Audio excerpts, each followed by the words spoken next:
Good evening, everyone. I'm Riley King, and welcome to my special right here on the Riley King Network 2020 The Ones to Watch. Get a first look at the candidates in a 1 hour special right here on the Riley King Network. Let's begin. First up, 1 year before New Hampshire primary, it's unclear whether Trump will face GOP challenger. Some say Republican primary would help define party. Candidates are lining up for the chance to take on President Donald Trump, became a disruptive and unexpected political foe in 2016. Trump wasn't necessarily the candidate Republican voters wanted in the 2016 primary, with 64% of the primary votes cast ballots for someone else. But Trump came out ahead in the end and went on to defeat Democrat candidate Hillary Clinton. 1 year before the tentative date of the first in the nation primary, some Republicans are considering a challenge to Trump. Former Ohio Governor John Kasich has left the door open, and several proponent Republicans were on hand in Concord recently as he essentially told them to be ready for his next move. Kasich's senior advisor Tom Rath said he expects Trump to have a Republican challenger. First to announce on the Republican side could be former Massachusetts Governor Bill Weld, who was on the Libertarian ticket in 2016 with presidential candidate Gary Johnson. Weld said that he will make his plans known soon when he visits New Hampshire.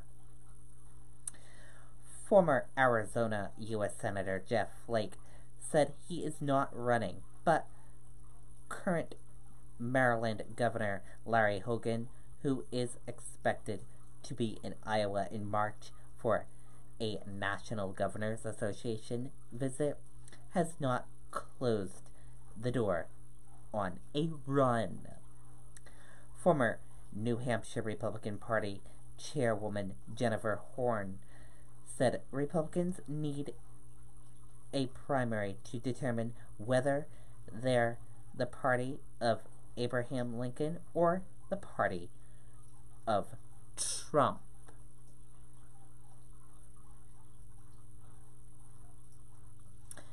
And we will be right back. We're going to take a quick commercial break. Don't go anywhere.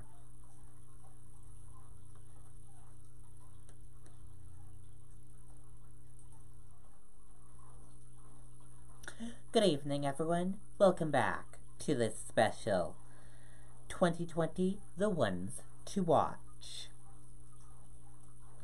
Next, we're going to talk about New Hampshire Democratic voters weigh historically diverse field on presidential candidates. More women, more persons of color, more age diversity than ever before.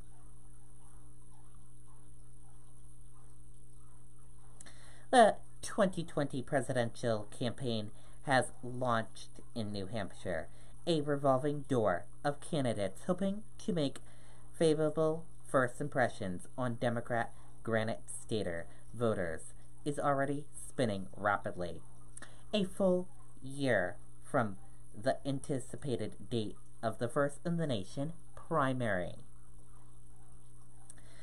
Judging by the crowds at early events, Democrats and independents who are likely to vote Democrat a year from now are expected, but in no rush to find the right person to take on President Donald Trump, in the general election. The lineup shows historic range of diversity. The list of announced candidates, likely candidates, and potential candidates is long. More than 24 people, at least 6 women, are in the mix, and overall, the field runs the terms of ethnicity, age, geographic, and personal backgrounds. From 37-year-old U.S. Rep. Tillis Gabbard of Hawaii, who has chosen Hinduism as her religion, to 54-year-old U.S. Senator Kamala Harris of California, an African-American woman whose mother was born in India, to 77-year-old U.S. Senator Bernie Sanders of Vermont, a Brooklyn-born Jewish man who won the 2016 New Hampshire Democrat voters, have a smookerish board of candidates from which to choose. Pete Buttigieg, 37, the mayor of South Bend, Indiana, is a member of the U.S. Navy Reserves and served in Afghanistan. He would be the first openly gay presidential nominee of a major political party. Former New York City Mayor Michael Bloomberg, 76, is the 14th wealthiest person in the world, according to Forbes.com. Before he became politically active, Bloomberg was a general partner at Salomon Brothers, which is a Wall Street investment bank, and went on to fund Bloomberg LP, which owns several companies, including Bloomberg News. He poured millions of dollars into the Progressive Caucus, including gun control and reversing climate change. Former U.S. Rep. John Delaney, 55, of Maryland, worked as a mason, landscaper, and electrician assistant while attending school. He co-founded 2 commercial lending firms, Healthcare Financial Partners and Capital Source, before being elected to Congress. Senator Elizabeth Warren, 69, of Massachusetts, waited tables at her grandmother's Mexican restaurant in Oklahoma before graduating college and eventually becoming a Harvard law professor. U.S. Senator Jeff Merkley, 62, was executive director of Herbert and Humanity in his home state of Oregon before becoming a state lawmaker and Speaker of the Oregon House, while U.S. Rep. Seth Moulton, 40, of Massachusetts, served 4 terms of duty in Iraq as a U.S. Marine. Juliana Castro, 44, a former Secretary of the U.S. Department of Housing and Urban Development, was the youngest city council in history of San Antonio before becoming that city's mayor. He became the first Latin American to deliver the keynote address to Democratic National Convention in 2012. There are just a handful of examples of the field's diversity. A list of declared and potential candidates can be found here.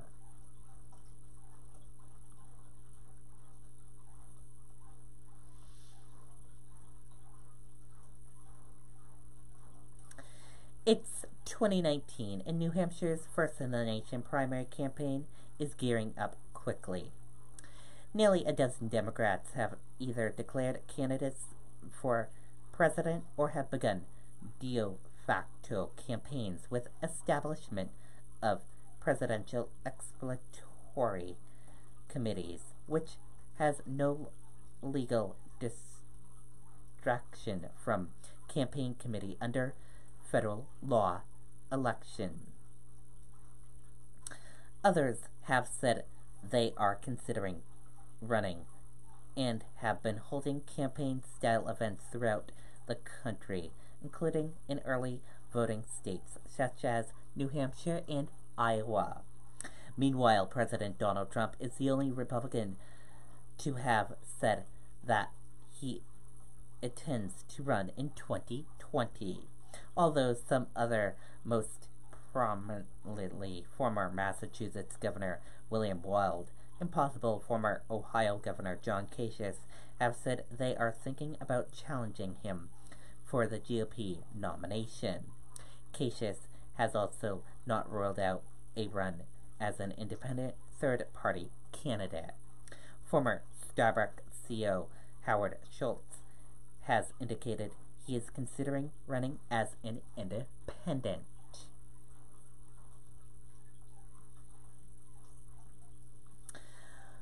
While most of New Hampshire voters are far from deciding who to support, they are thrilled about the range of choices.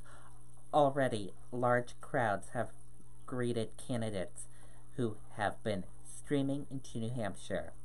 They are playing a provocable field.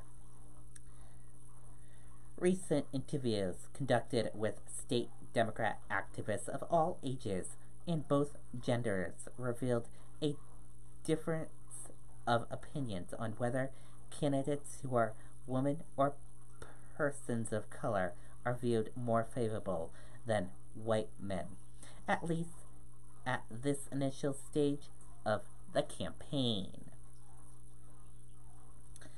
Some younger voters, though not at all, trended a gravity toward younger candidates.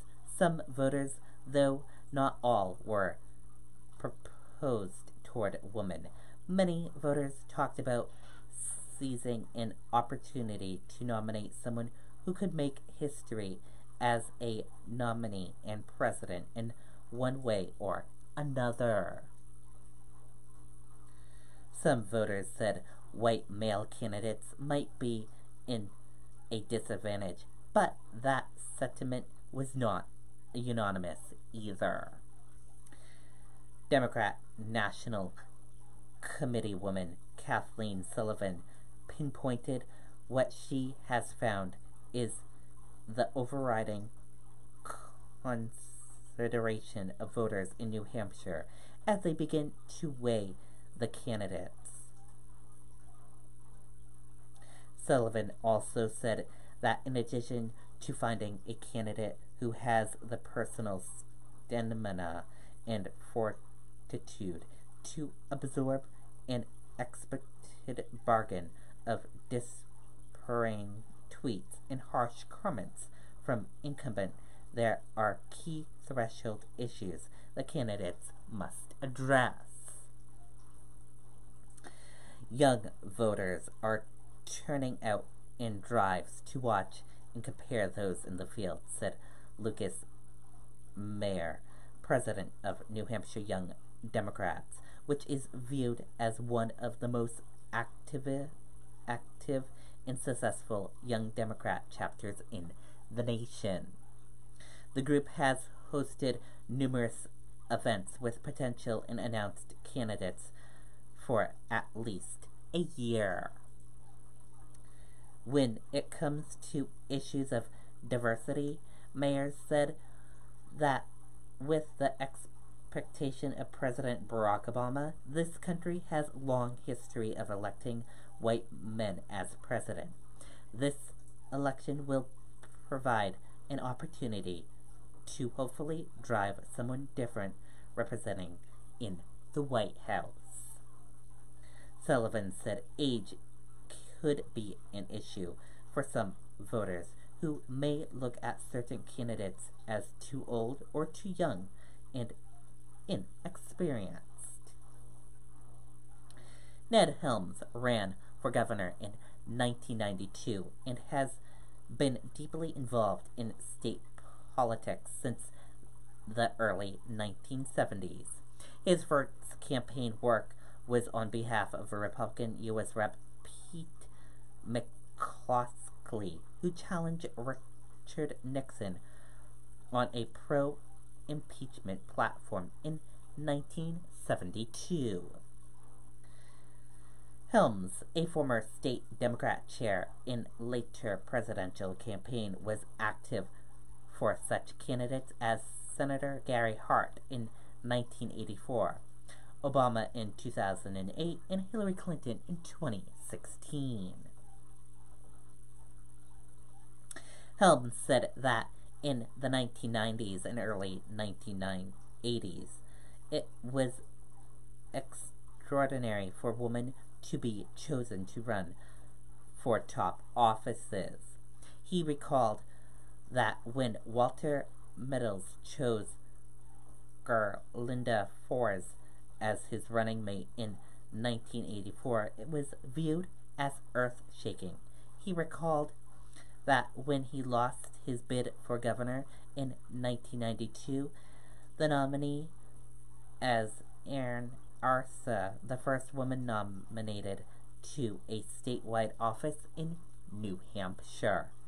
But Helms said that after Clinton won the Democratic nomination in 2016, being woman in this year's race is not unique. It's how it should be. I don't see the division as much as I see real good choices. Still, Helms, the person viewed as making the best president, may not be viewed as the best candidate. Alish Husband, a freshman at St. Elmsome College, said the candidate's age will not deteriorate her choice. Derek, 26, of Manchester, who has worked in journalism and communication since graduating college in 2013. He was interviewed as he attended a recent meet and greet for New York Senator Christine Gillenberg, 52, hosted by New Hampshire Young Democrats. He said it was important that the party nominee a woman or a person of color as its nominee. And we are going to take a quick commercial break. We will be right back with more.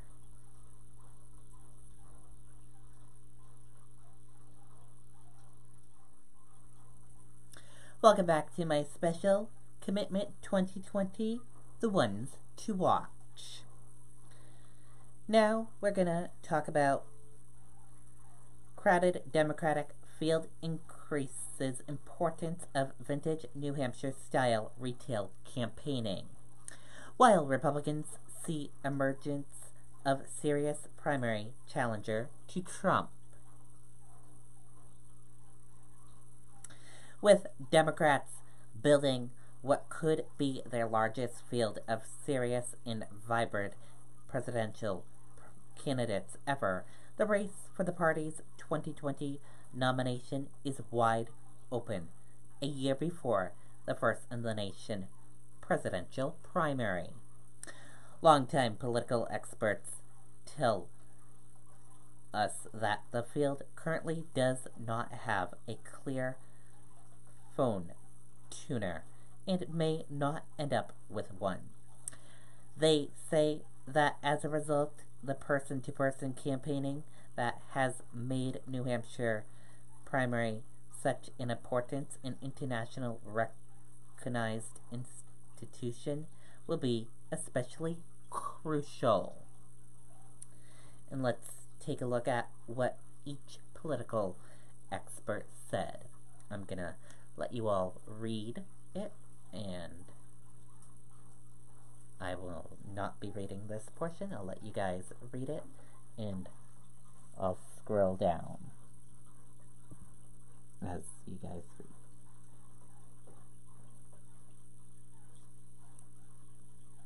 We're going to start with Mo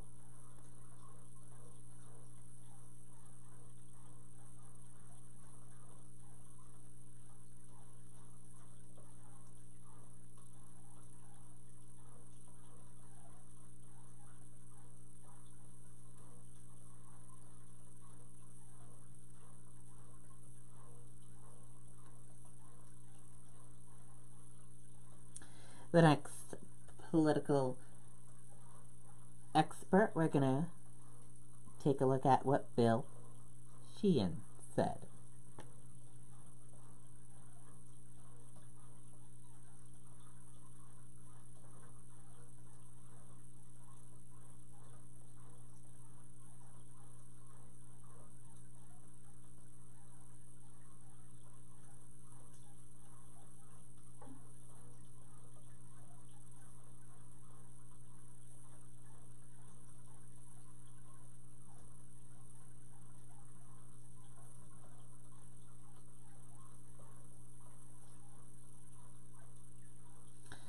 Next political expert, we're going to take a look at his stuff.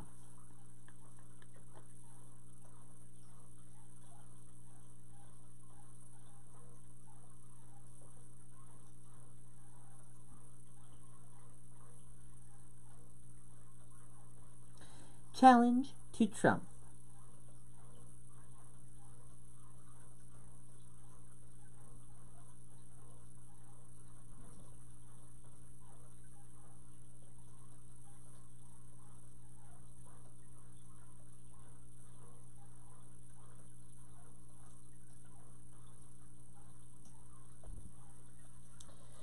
Okay, we're going to take another commercial break. We'll be right back, everyone.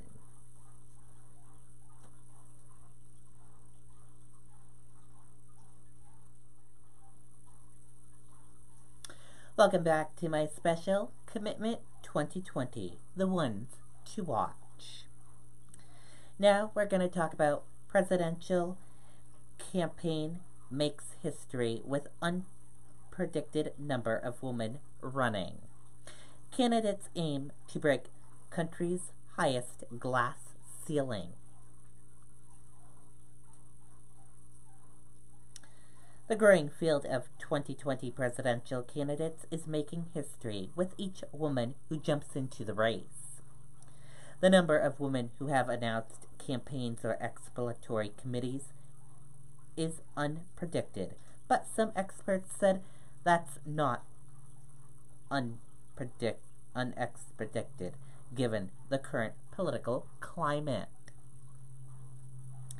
Over the weekend, U.S. Senator Amy Klobuchar of Minnesota declared her candidacy for president in a snowstorm.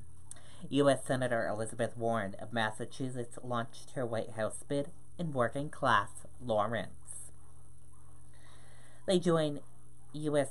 Senator Kamala Harris of California and U.S. Rep. Tulsi Gabbard of Hawaii in the fray. U.S. Senator Christina Gillibrand of New York is not yet a declared candidate, but she has said she intends to run.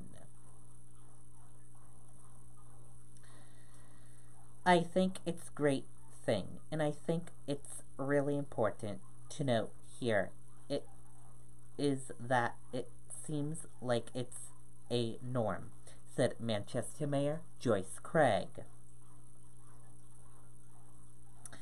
Spectacle author Marianne Williamson said she's running too. That would be 6 candidates in counting who could break the country's highest glass ceiling. I think what it means is that the country is ready to embrace female leaders, said New Hampshire Senator President Donna Saucy. We already have.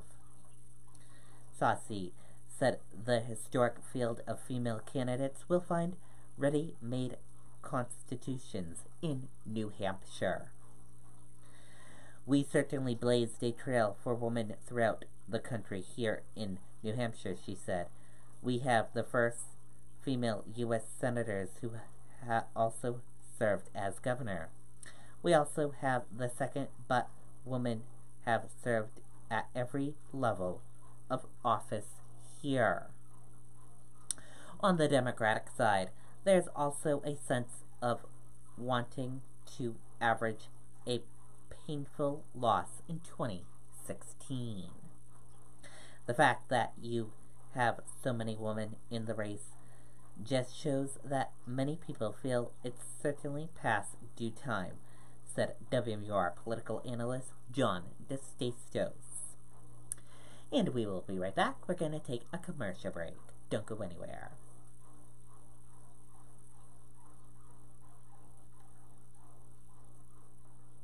Welcome back from commercial break, everyone, and welcome back to Commitment 2020, the ones to watch.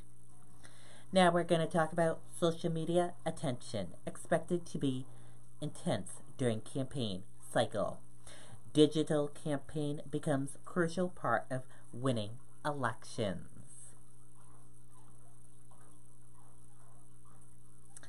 One year before the tentative date of the New Hampshire primary, presidential candidates are zeroing in on Granite State, and the media attention is expected to be intense.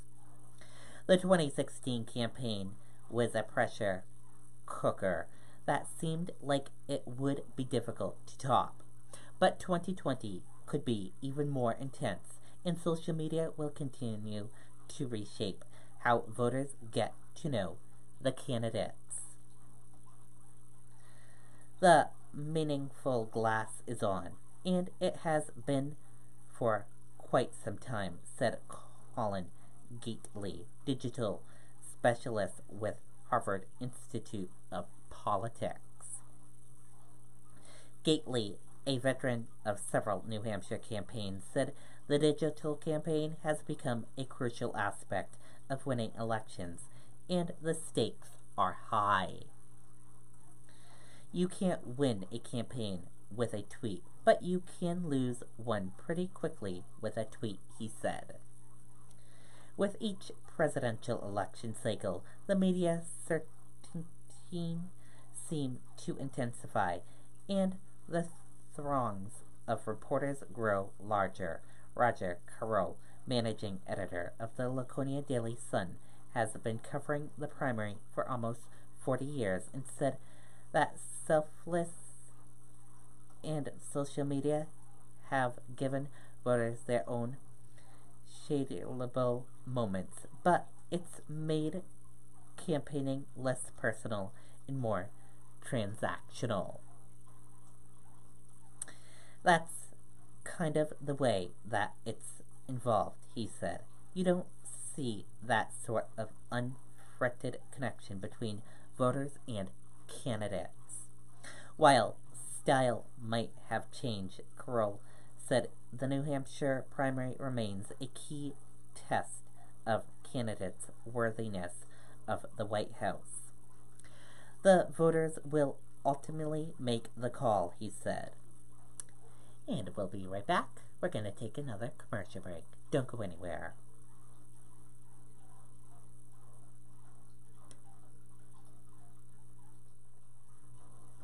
Welcome back to my special Commitment 2020, the ones to watch. Now we're going to talk about several U.S. senators hope to take experience into the White House. Democratic senators announce presidential bids. Nearly a dozen current and former U.S. senators are mulling a run for president. The U.S. Senate produced the last Democratic president, Barack Obama, and as Democrats hope to retake the White House, several senators are looking to take advantage of their experience. Among the declared candidates is U.S. Senator Elizabeth Warren of Massachusetts. Warren has already held several events in New Hampshire, and she continues to take on President Donald Trump, with whom she has traded jabs on Twitter for years. She said her campaign will focus on helping average Americans secede. Despite her experience in the Senate, Warren said she's not a professional politician.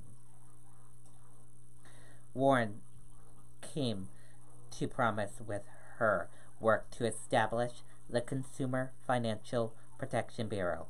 While there was a push for President Barack Obama to nominate her as Bureau's first director, the move was opposed by financial institutions.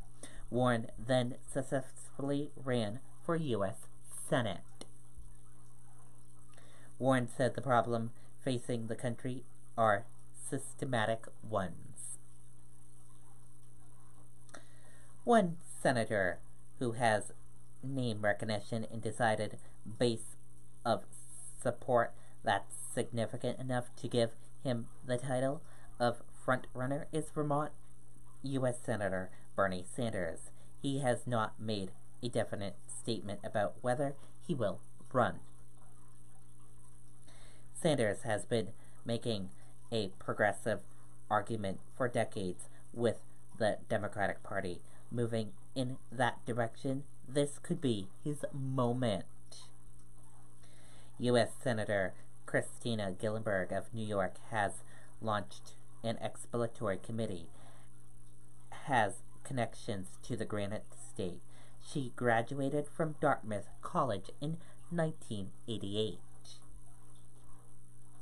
In recent visit to New Hampshire, she said a top priority for her is creating economic opportunity for the next generation. A senator who officially in the race started visiting New Hampshire before the 2020 midterm election, U.S. Senator Cory Booker of New Jersey first gained national attention as the mayor of New Jersey, and said now is the time to change. Booker said New Hampshire is essential to his campaign's strategy. U.S. Senator Amy Klobuchar of Minnesota just jumped into the 2020 primary field. The third-term senator said Democrats need a voice from Midwest. U.S. Senator Kamala Harris of California has a strong background in law as a direct attorney and state attorney general. Harris, who announced her run for president on Martin Luther King Jr. Day, said upbringing and experience make her an ideal candidate. Oregon U.S. Senator Jeff Merkley, one of the more progressive Democrats in the Senate, and has been no stranger to the Granite State in recent months. He has been critical of Republicans on a range of issues, including GOP tax bill. Ohio U.S. Senator Sherrod Brown just visited the Granite State after traveling to Iowa on what he termed a Digital of Dignity of Work tour.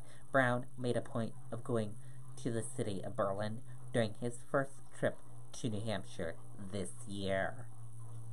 Brown said a progressive message can have broad appeal. There are also has been speculation that Colorado U.S. Senator Michael Benettini is considering a run, telling reporters at one point he is wondering if he can play a leadership role in confronting the country's problems.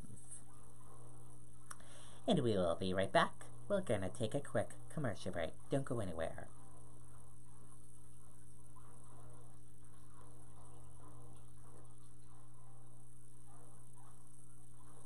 Welcome back from my commercial break, everyone, and welcome back to Commitment 2020, the ones to watch. Now we're going to talk about mayors could enter Democratic presidential primary campaign. Bloomberg, Ben and Jenny come from widely different backgrounds. The field of Democratic presidential candidates could include two mayors from different cities. Former New York City Mayor Michael Bloomberg, one of the richest men in the world, is now registered Democrat. Even though he was elected as a Republican, the Boston native said feedback from the Granite States will play a key role in his decision whether to run for president. The mayor of Midside South Bend, Indiana, is also exploring a path to the White House. Pete Buttigieg said his relevant youth is an asset for finding new ways to do things. He's also touring his military experience and reaching out especially to LGBTQ voters.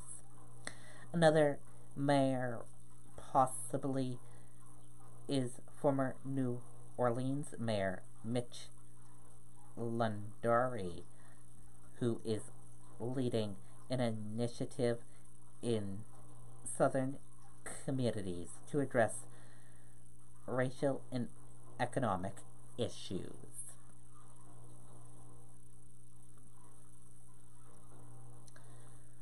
Former current Democrat governors weigh entering presidential race. Several make trips to New Hampshire during midterm elections. Among those potential running for president in 2020 are several state governors, including one who wants to make climate change his core message. Democrat Governor Jay Inslee of Washington said he wants to take the lead on the issue of climate change policy if he decides to throw his hat in the ring, a decision he plans to make soon. In recent visits to New Hampshire, Inslee said the primary process is an important way to connect with the voters. 17 former governors have been elected president. 3 other former and current Democrat governors are also considering making a run. Terry McAuliffe held the office in Virginia from 2014 to 2018. He prides himself on job creation and relentless push to expand Medicaid during his term. His most recent visit to New Hampshire was in October, when he campaigned for a fellow Democrat in the midterm election. When asked about a 2020 run for president, he said he hasn't ruled out anything. Montana Governor Steve Bullock is still running the Big Sky State and said he's in no hurry to announce plans to run for president. He was a guest on WMUR's Close Up in August while he was in New Hampshire campaigning for Democrats. Former Colorado Governor John Hickenlooper had an undergraduate moment at Ruby's Country Store in October. "I'm the governor from Colorado, and I'm running for president," said Hickenlooper, who quickly corrected himself, saying that he hadn't yet made a final decision. And we will be right back. We're going to take a quick commercial break. Don't go anywhere.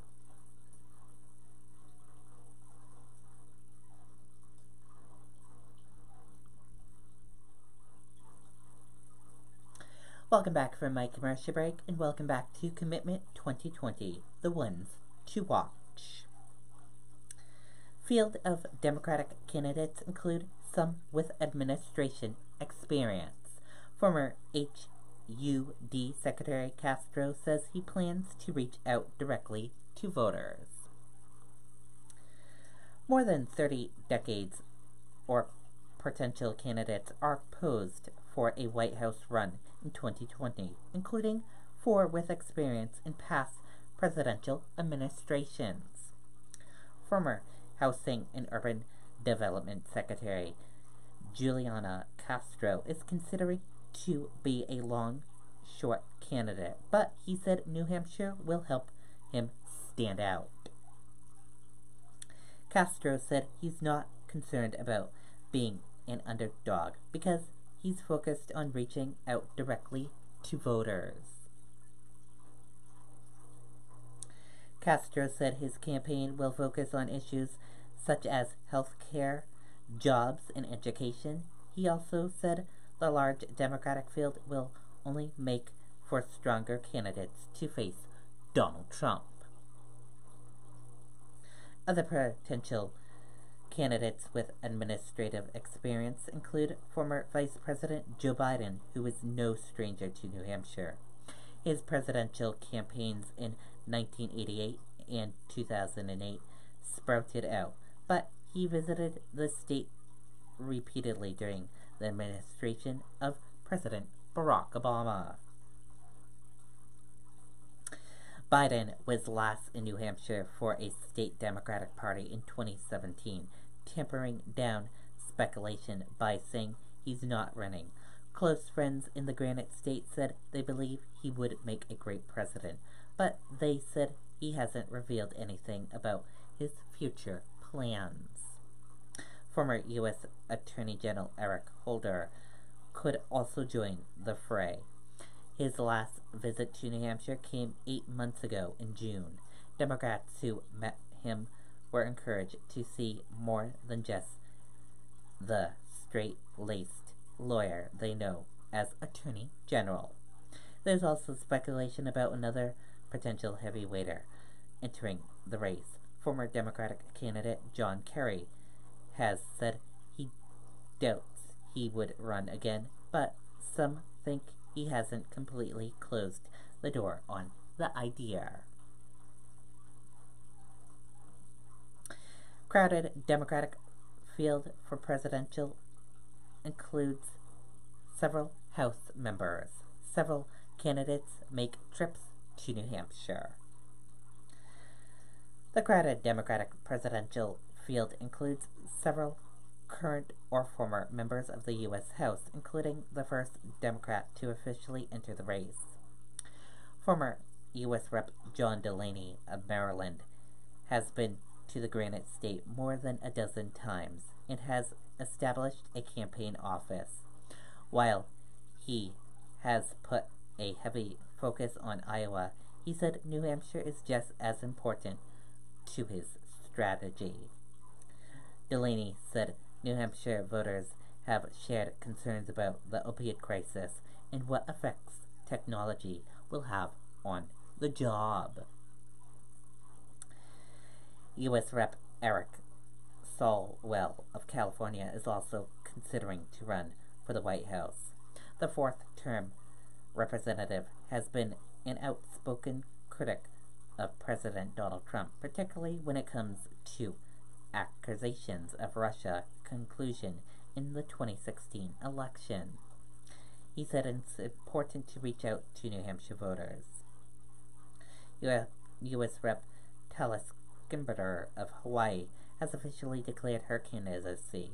The combat veteran who served in Iraq and Kuwait with the Hawaiian National Guard is prioritizing foreign policy, including military strategies in the Middle East and the war on terror.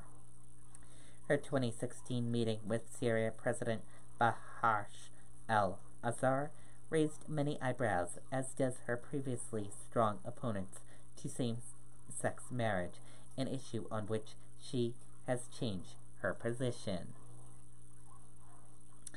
U.S. Rep. Seth Moulton of Massachusetts also has military service record. He received a Bronze Star for his actions in Iraq in 2004. He said he hasn't decided if he'll run and downplaying talk of 2020, but he recently visited New Hampshire and talked about one of the lessons he learned from war.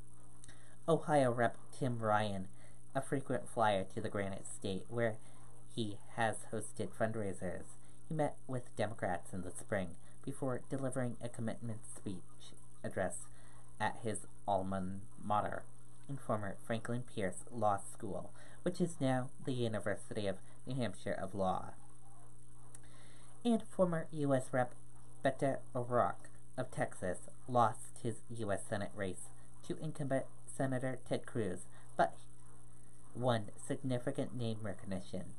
he is considering entering the presidential race and said he plans to travel outside Texas to meet voters. And that is it for my special of 2020, the ones to watch. I hope you all enjoyed this special right here on the Riley King Network, and have a wonderful night, everyone. Goodbye.